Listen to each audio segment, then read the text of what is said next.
Hey, we're in the next part here. Yeah, no. Please go check out the previous part in order to gauge your bearings, right?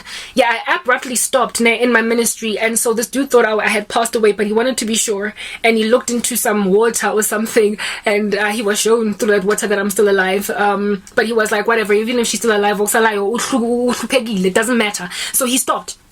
Like literally investing in hordes and hordes of sorcery. If I tell you that dude, yo guys, he is a respected employee of MTN, I believe still to this day. You would look at him and you would never know. You would never know. Yes, some people think Utumdu or satanic angago, like an evil person of that nature involved in very, very dark arts, is walking around looking like Marilyn Manson. No. Handsome. You would never suspect Mambona in the mall. You might greet him. It does not show at all that he's involved in these things. So do not like judge a book by its cover. See, like these dudes don't even have to wear dark makeup. They don't even have to do the strange funny little things or outfits that these celebrities that obviously Abatwele do. They just look like Janes and Joes, and that's why sometimes women end up married to them. Like Jack the Ripper is your husband. Moses Sithole was a serial killer in South Africa that had a whole thriving family, a wife and kids, but he would go to Nazareth and go rape women and kill them, and he did that for like almost 2 years before he got caught. And his wife was shocked. His wife was shocked that her man was a killer. Ted Bundy was also married, and you wonder why didn't he kill the wife? Why didn't he kill the woman that he married? You can never know. So they literally have normal lives that they go back to, but they end up like when he got married, I often wonder, where is his shrine? Is it in his house? Does him and his wife practice, or does he have like a storage facility? Like, like I know of people who literally rent out garage storage, like at a storage facility, like kind of company place, just to like bank their secret stash of whatever they're doing, like a roulette table or whatever, like a secret little private life, a collector of like fine art pieces, and you don't know that your husband is into that, and there's like a storage, like Oak Dean somewhere, where he goes into his garage and just gazes upon his artwork, and you as a wife don't even know. I'm thinking that maybe this dude has something like that, but for his witchcraft, since he's now married, like some garage in Jeffela that he goes to, practices every time he wants to do something. He just needs to drive there during the day in the afternoon, open the garage, close it behind him, switch on a light. Ritual, go home. Meanwhile, the people at the gate there at the storage facility are like, hello, Putwa Manjani, I right to turn into okay, sharp, okay, spawn next month, paying only 400 rand on that unit every month. I guess that's how they continue to do this stuff, because then they can't have a shrine in their own houses when they've got a woman constantly coming. Sorry, that lives with them now, in the same household, but unless of course they both practice, in which case then I guess they can have the shrine in the house. But this is what these people are doing. And I remember asking God, saying to God, I forgot what name I gave him, Rampipi, Rampapa, whatever. Yeah, I was like, between Rampapa and this dude in the United States, who is more evil? Because they are like, I struggle to feel the full effect of the American guy because I'm around family. Do you understand?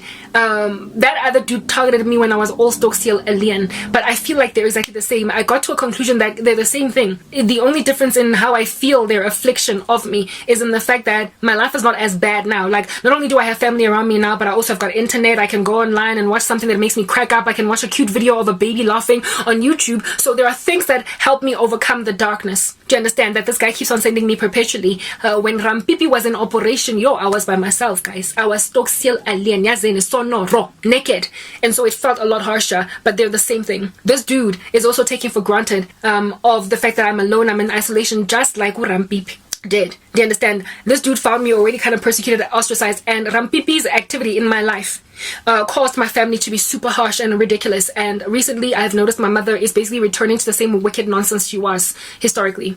So I was like, Father, what must I do? Am I supposed to keep running? Rampipi left me alone. That name, Rampipi left me alone because I disappeared. I'm not running. I'm not running again because I'm going to build my YouTube channel. I am going to grow. I am not because this guy, I could leave my one YouTube channel, start another one. He will find me. Algorithms that they like YouTube. There's no hiding. You can't hide on the internet. You can't hide. If your stuff gets taken up and it starts to grow, the algorithms recommend this dude is into checking out a whole bunch of Bible prophecy Christian content, just like Rampipi was also like a false Christian. At some point my stuff is going to get recommended to him and he's going to be like, I thought she disappeared. Kante, it's my second channel or my third or my fourth or my fifth. I cannot disappear off YouTube. It's my only way out. Literally, I'm not running. And God was like, you don't have to. I'm going to neutralize Rampipi Volume 2. I am going to neutralize Rampipi Volume 2. because it is time. It was not yet time for you to come out for air and be okay. You had to go through a season of training and grooming and your Job trials, basically, that you might come and deliver this testimony and warn the nations of what in the world the occult is and what it's doing to people, and how it is that people who practice it are in so much danger but they don't even realize it.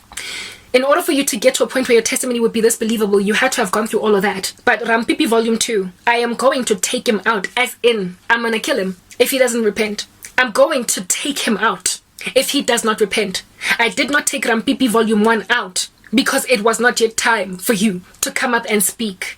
But Lord Rampipi Part 2 will keep on afflicting not so much you, because you're strong. You're established in me now. You know how to pray, girl. It is about your family. Men like Rampipi, people like Rampipi, forces like Rampipi, individuals like Rampipi who are that indwelt by darkness will keep on coming against your family. They will sow discord. They will make your family members turn against you. Literally, they will cause you to live a very uncomfortable life as a Christian, while you in and of yourself as a believer are ensconced, you're covered. It makes your life very hard when your mom keeps on abusing you, when your sister keeps on abusing you, when you're just like you no longer have anyone to trust, and you are a lone ranger because everyone abuses you. No, these are the scriptures. God says that if a man's ways are pleasing to the Lord, he will make even his enemies to live at peace with him.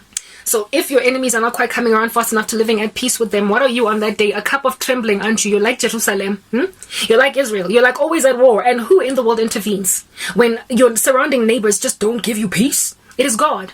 But why is Jerusalem or Israel even a cup of trembling? It is a cup of trembling because it is rebellious against God. And so the Lord is allowing the surrounding enemies to afflict them as a means of punishment. But when you are redeemed, when you are obedient to Christ, when you are a saint, you have not turned your back against the Messiah, it is a travesty then to perpetually live in a state of persecution non-stop without ever getting out of it. Let the persecution either martyr you, let it take you out of a country that you might find peace in another land, or let it end. There needs to be some kind of a brokering of your peace. There is a future for the man of peace. Mark the righteous man. Do you understand what I'm saying? So there can't be a constant state of abuse from the beginning of a Christian's life to the end without pockets of reprieve. I know that this is true. Look at the story of Joseph. He was indeed in a nation that was hostile against the Hebrews, but he gained pockets of peace for long periods of time at given patches in Egypt, in that he became trusted in Potiphar's household. And then in prison, he was given peace despite being a prisoner. And then ultimately he was given long-suffering or endearing, lingering peace. So even when you are in exile, you're given peace. Look at Daniel. Look at Shadrach, Meshach, and Abednego. Look at how it is that they were given honor in a land that was supposed to be just perpetually abusive of them because they honored God. The Lord will make even your enemies to live at peace with you. That is his promise. So when that is not quite coming around fast enough, there is somebody or there are a bunch of somebodies that are manipulating your peaceful state. I have been persecuted by my family for long enough. Friends, my whole country has acted a fool, and the Lord desires now that after my season of suffering, I should be at peace. Even Jesus himself, it is spoken of him that he grew in favor with both God and with man. Yes, in the end, he died a martyr's death, but Christ did not live a life where he was rejected from beginning to end. There was pockets of peace. The Lord does not intend for us to live perpetually at war unless we in and of ourselves are rebels, and so we will indeed twist in the wind for 40 years until he decides to snatch us out of that, because now the season of our testing is over. Next part.